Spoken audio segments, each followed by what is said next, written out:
Overwatch 2's beta test is coming up on the 26th, and I got to play a couple of hours of closed alpha time beforehand. While I didn't get to play any of the PvE modes, I did get to experience how the new 5v5 PvP matches feel. There are quite a few hero changes and new maps coming with Overwatch 2, and while the closed alpha was very limited in what I could play, I got the general feel for how Overwatch 2 would play out in the PvP mode, and got to try out the new game mode, Push. Here are my impressions after participating in the closed alpha test.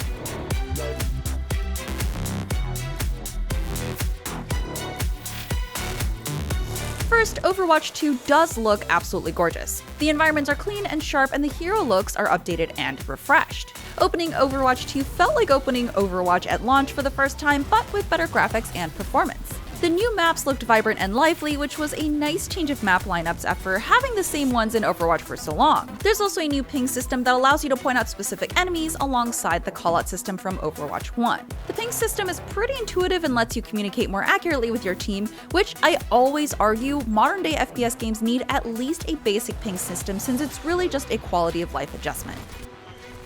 Ever since the launch of Overwatch, it's always been a team-based game of 6v6 with the basic composition of 2 tanks, 2 DPS, and 2 healers. But now with Overwatch 2, we're going to be playing in teams of 5 with only 1 tank, 2 DPS, and 2 healers. Playing through unranked matches, this new composition felt really strange, since previously you had 2 tanks to offset damage the DPS and healers could pressure your team with. With having only 1 tank on a team, it felt incredibly difficult to make any meaningful progress in a game mode. In Capture the Point objectives, for example, it would be incredibly difficult to make a solid push versus a team sitting on the point. And even on the opposite end, it was equally difficult to defend the point since you had no extra tank efforts to shield important damage. With 5v5, Overwatch 2 felt a lot like it was a contest on who could do the most amount of damage in the shortest amount of time, and that team would win that fight and be able to secure the objective. But even the winning team would have lost significant numbers and would have to wait for the spawn reset to really push forward. So then the cycle of racing to do more damage would start up again, and it was just rinse and repeat. While the original Overwatch also felt like a game of tug-of-war, it never felt off-balance as much as this new composition felt.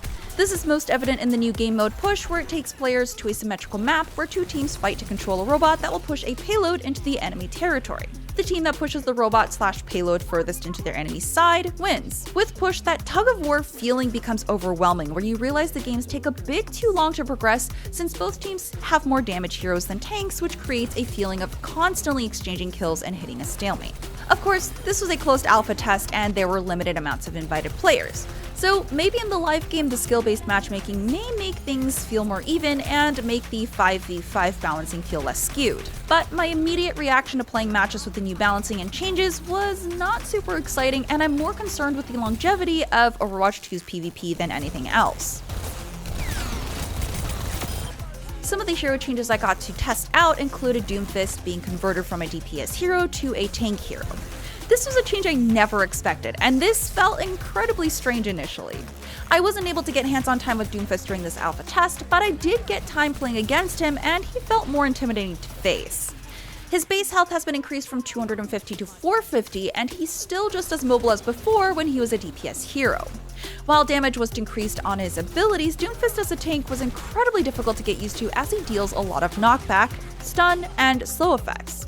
As a Sombra main, I was able to deny Doomfist a lot of his abilities that would have otherwise given our team debilitating losses in any push we did, but it still felt like we were constantly having to ensure he was out of the fight at all times. Orisa also saw a hero change. Though she is staying on as a tank, her abilities have been vastly changed.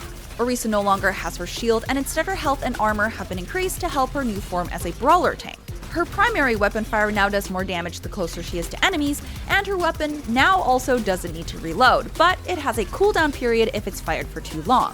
Orisa does have Fortify, and it does come with some increased adjustments, like giving her more fire time with her weapon before it goes into cooldown, and giving her 125 more health. Orisa also has a secondary fire that allows her to throw an energy javelin at an enemy that requires precision and will do a micro stun and increase damage when there's a wall behind the enemy. This is actually a really fun ability, especially if you're good with sniper shots and need to do a little extra damage. Orisa's kit now includes a javelin spin ability where she spins a javelin that destroys incoming projectiles and damages enemies while pushing them back. So with her Fortify ability, she becomes a pretty decent force in up-close fights, and her ultimate ability has been reworked to add to this aggressive kit. Terra Lance, the new ultimate, fortifies Orisa and pulls in nearby enemies while charging up an AoE attack. Enemies aren't going to be sucked into the ultimate like Zarya's, but it does allow for her team to quickly coordinate for a focused attack as the ultimate hits. Honestly, Orisa's changes felt really good, and she felt more like my kind of hero because she's still a tank but now can fight up close and provide a lot of support for her team.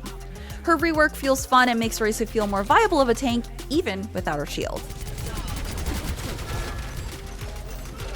Overwatch 2's beta hits April 26th and will include Overwatch 1 maps with 4 additional new maps, the hero reworks discussed above, and the playable new hero Sojourn. You can sign up now to opt in for the beta on the Play Overwatch site if you want to try out this peek into Overwatch 2 yourself. We'll be playing the beta and keeping an eye out on how things progress for the development of Overwatch 2. So between now and the official launch of Overwatch 2, be sure to stay here at IGN for all of your Overwatch updates and news.